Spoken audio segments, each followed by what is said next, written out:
அதை கொஞ்சம் அதிகப்படுத்தி கொடுங்கன்னு போராடி போராடி பார்த்து ஒன்றும் நடக்கல. இதோட அவங்க கஷ்டம் முடிஞ்சுதா? வடகிழக்கு பருவமழை அந்த 500 ரூபா கூலிக்கு வேட்டு வச்சிடுச்சு. எப்படி விவசாயிகள் டெல்டா மாவட்டங்களில் மழையால் பாதிக்கப்பட்டாங்களோ, அவங்கள கண்டுக்காம எப்படி இந்த அரசாங்கம் கைவிட்டுடுச்சோ, அதே மாதிரி தான் நம்ம கைத்தறி நெசவாளர்களும் மழையால் பாதிக்கப்பட்டிருக்கிறாங்க. அடுத்து இந்த காஞ்சிபுரம் மாவட்டத்தோட பஸ் ஸ்டாண்டு 60 வருஷத்துக்கு முன்னாடி கட்டினதான். அண்ணா அவர்கள் ஆட்சிக்கு வந்தப்போ கட்டியிருப்பாங்க போல. அது இன்னும் புதுப்பிக்க கூட முடியாம கேட்டா என்ன சொல்லுவாங்க, அந்த லேண்டு வந்து கேஸில் இருக்குது. இல்லை, நான் கேட்குறேன், ஒரு கவர்மெண்ட்னால வேற ஒரு நல்ல இடத்தை தேர்வு செஞ்சு ஒரு பஸ் ஸ்டாண்ட் கட்டித்தர முடியாதா?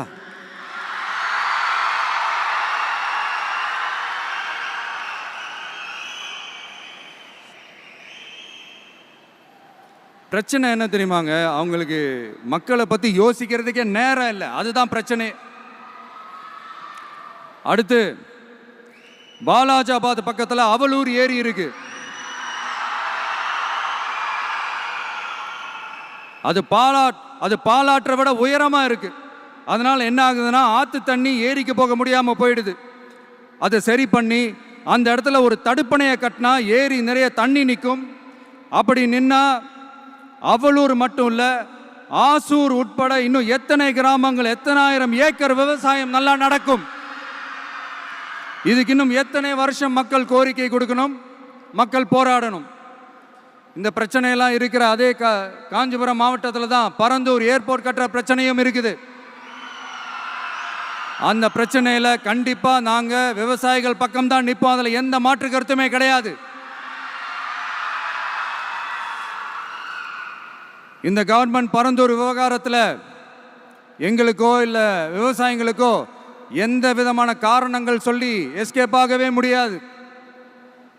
இப்படி மக்களுக்காக மக்களோட பிரச்சனைகளை எடுத்து பேசுறதுனால இப்போ ஆட்சியில் இருக்கிறவங்களுக்கு நம்ம மேலே ஒரு ஆத்திரம் வரத்தானே செய்யும். அதனால தான் நீங்கள் பார்த்தீங்கன்னா சட்டசபையில் ஆரம்பித்து ஒரு சாதாரண நிகழ்ச்சி வரைக்கும் எல்லா மேடையிலையும் மேடைக்கு மேடை டிவிக்கே தான். டிவிக்கே அவதூறு, அவதூறு டிவிக்கு, டிவிக்கே அவதூறு, அவதூறு டிவிக்கு. இதுக்கெல்லாம் கண்டிப்பா நாங்க பதில் சொல்லுவோம், சொல்லாமலாம் இருக்க மாட்டோம். இப்ப கூட கரூரை பத்தி பேசுவேன்னு எதிர்பார்த்திருப்பாங்க. அதை நான் கொஞ்சம் அப்புறமா பேசுறேன். பட் இப்போ நம்மளுடைய விஷன் என்னன்னு சொல்லணும்னு நான் கொஞ்சம் ஆசைப்படுறேன். நம்ம ஆட்சிக்கு வந்தா, அது என்ன வந்தா,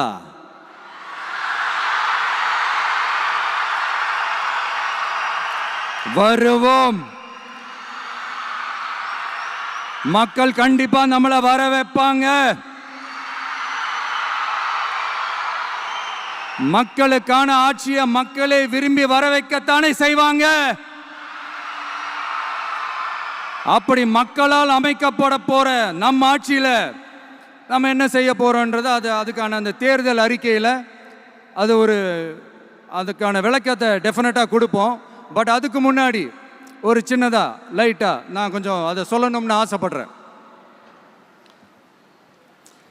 எல்லாருக்கும் நிரந்தரமான வீடு இருக்கணும்.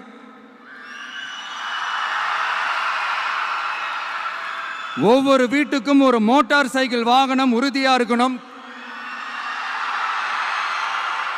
காரும் தான் லட்சியம். அதுக்கான வசதி வாய்ப்பை உருவாக்குற அளவுக்கு பொருளாதார வளர்ச்சிக்கு வழியை உண்டாக்கணும். ஒவ்வொரு வீட்டில் இருக்கிற ஒவ்வொருத்தரும் மினிமம் டிகிரி படிச்சிருக்கணும்.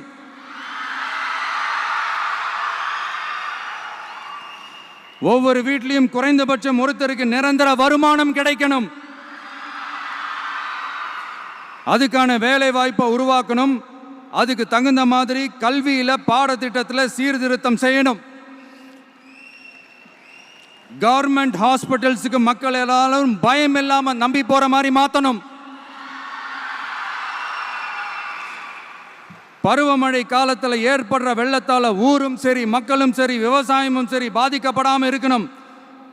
அதுக்கு 4000 கோடி திட்டம்னு ஒரு உருட்டுனாங்களே, அந்த மாதிரிலாம் எதுவும் இல்லாம உண்மையான ஒரு பாதுகாப்பு திட்டத்தை உருவாக்கணும்.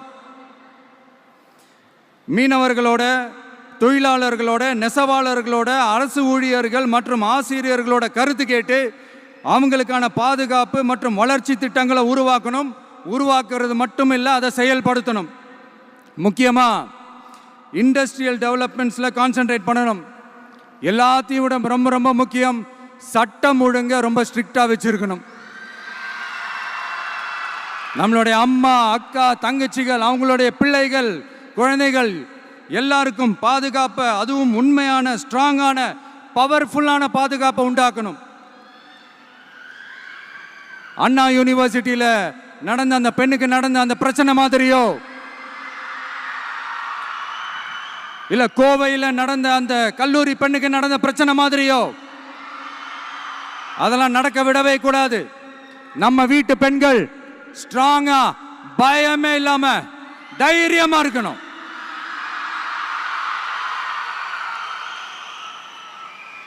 இதை எப்படி செயல்படுத்த போறோன்றது முன்னாடி சொன்ன மாதிரி நம்மளுடைய தேர்தல் அறிக்கையில் அதுக்கான விளக்கத்தை ரொம்ப டீட்டெயில்டாக கொடுப்போம். நான் சும்மா மற்றவங்க மாதிரி அவங்கள மாதிரி எல்லாத்தையும் அடிச்சு விட்டுட்டு ஏமாத்துற வேலையெல்லாம் இங்கே கிடையாது நம்ம கிட்ட.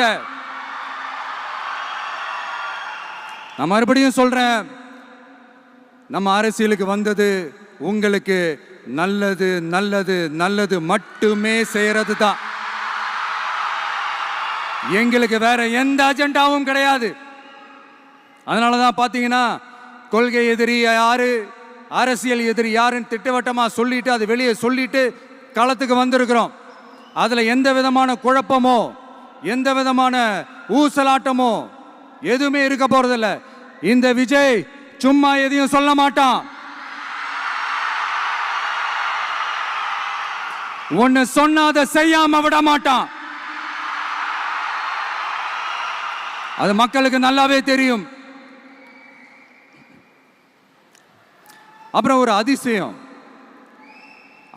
சொல்ல முடியாது, இது ஒரு கண்டுபிடிக்க முடியாத ஒரு உண்மைன்னு சொல்லலாம். அது என்னப்பா, அது தற்குறியா?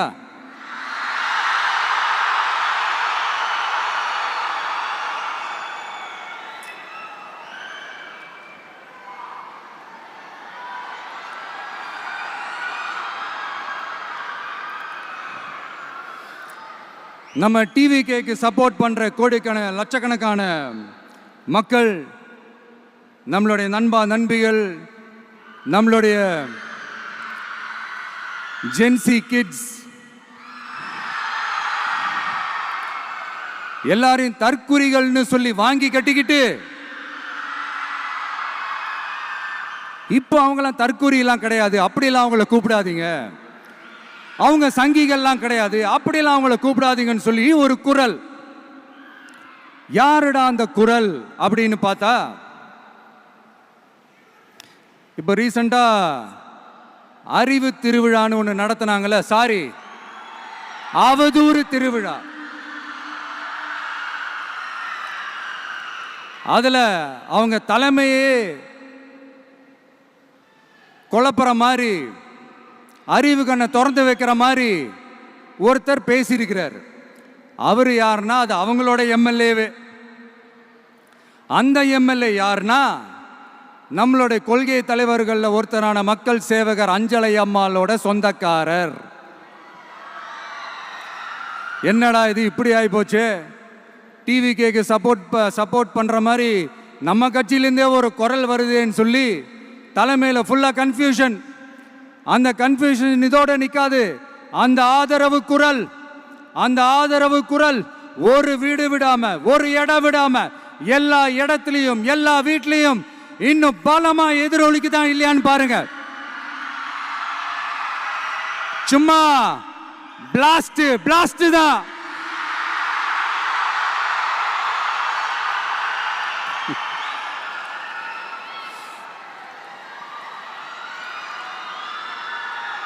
இது இன்னைக்கு நேத்தெல்லாம் நடக்கலைங்க, 1972 நடந்து முடிஞ்சிருச்சு. எப்போ எம்ஜிஆர் அவர்கள் கட்சி ஆரம்பிச்சாங்களோ அப்பவே அது ஒரு கூத்தாடி கட்சி.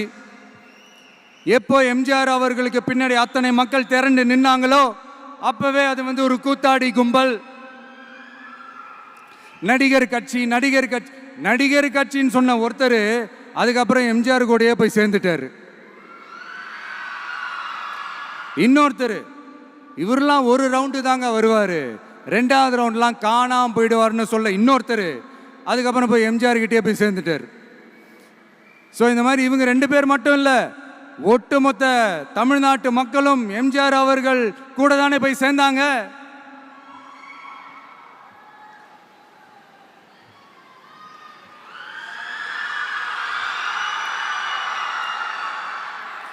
அதனால இது வரலாறு. இந்த வரலாறு நம்மளை விட அவங்களுக்கு இன்னும் நல்லாவே தெரியும். அதனால தான் பார்த்தீங்கன்னா 53 வருஷமா அதே கதறல்கள். கூத்தாடி கூட்டம், நடிகர் கட்சி நடிகர் கூட்டம். இப்படி மர்மயோகின்ற ஒரு படத்தில் அவருடைய கேரக்டர் பேர் கரிகாலன். அதில் ஒரு சூப்பர் டயலாக் ஒன்று சொல்லியிருப்பார். குறி வைத்தால் தவற மாட்டேன், தவறுமானால் குறியே வைக்க மாட்டேன்.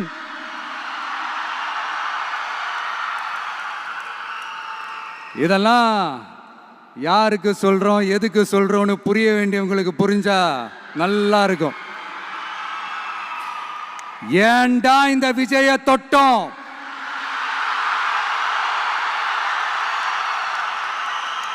ஏண்டா விஜய் கூட இருக்கிற அந்த மக்களை தொட்டோம் நினைச்சு நினைச்சு நினைச்சு ஃபீல் பண்ண போறீங்க.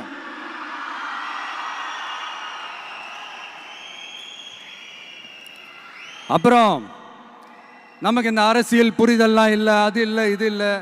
அப்புறம் நான் கேட்குறேன், மக்கள் எல்லாரும் உங்களுக்கு தற்குறிகளா?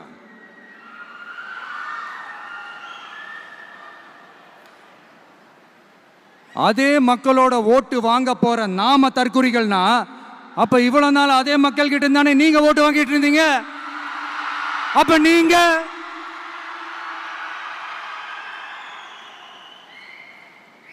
அந்த மக்களுக்கு நீங்க காட்டுற மரியாதையும் நன்றியும் இதுதானா?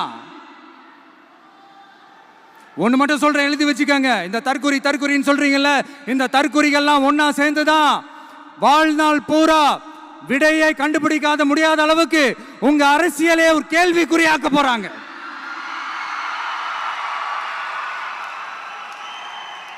இவங்கெல்லாம் யாரும் இங்க தற்குறிகள்லாம் கிடையாது. இவங்க எல்லாரும் தமிழ்நாட்டு அரசியலோட ஆச்சரியக்குறி. இவங்க எல்லாரும் தமிழ்நாட்டு அரசியலோட அந்த மாற்றத்திற்கான அறிகுறி. சும்மா லாஜிக்கே இல்லாம தற்குறி.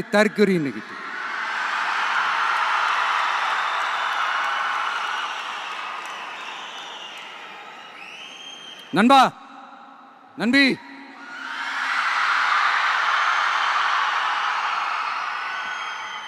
எல்லா மேடையிலும் ரிப்பீட்டடா ஒரு விஷயம் நான் சொல்லுவேன்ல, இப்ப நீங்க சொல்லுங்க. ஒண்ணு, இன்னொன்னு, ரிப்பீட். ஒண்ணு, இன்னொன்னு. இந்த போட்டி எப்படி இருக்க போகுதுன்னா, மக்களோட மக்களா நிக்கிற நமக்காக மக்களே டிசைட் பண்ணி போறாங்க. My dear sir, my dear uncle,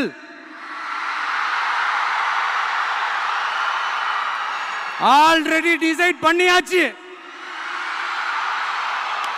கான்பிடென்டா இருங்க மக்களே, நல்லதே நடக்கும், வெற்றி நிச்சயம். மீண்டும் சந்திக்கும் வரை நன்றி, வணக்கம்.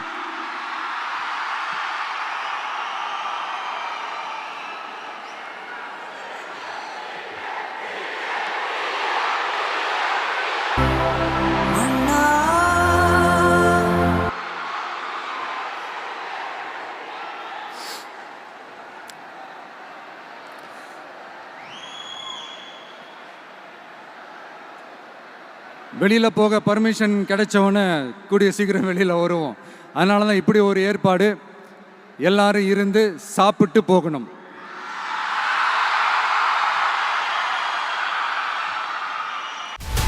హలో, తెలుగు రాజ్యం ఛానల్ చూస్తున్నారా? సామాజిక రాజకీయ జీవన చిత్రణే తెలుగు రాజ్యం. అతిశయోక్తులు అసత్యాలు ఉండవు.